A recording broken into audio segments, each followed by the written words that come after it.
Jón, þetta var sannkallaður rússíbani hérna í kvöld. Njarðvíkingarnir, þeir létu ykkur verulega hafa fyrir hlutunum.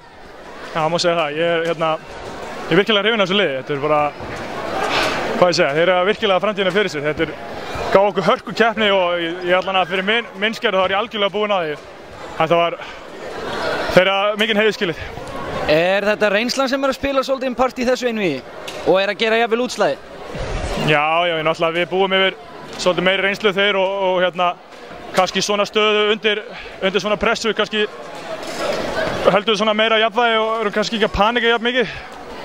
En ég meina þrátt fyrir það, þá voru þeir ekki að sýna að þeir var einhverjir grænjaxlar í þessu. Þið voru svolítið gagnrýndir fyrir leik 2 fyrir að vera flatir. Telurðu að þessi leikur hérna séu svona góðu grunnur að undanúrslitunum fyrir ykkur?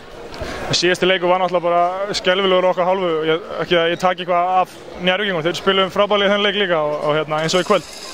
En við vorum bara, ég veit ekki hvað það var, stemningsleysi sem búið að einkenna okkur undanferði og einhvern veginn að menn voru bara að ganga þessu sem sjálfsögum hlut. Við töluðum svolítið vel um það fyrir leikinn í kvöld og náðum loksins svona smá geðveiki og hafa smá gaman að þessu.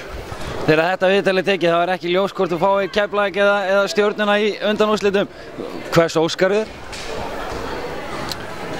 Já, alveg hreinskilinn, það var Stjarnan náttúrulega hörku lið og persónulega finnst mér eru betra lið heldur en Keflavík.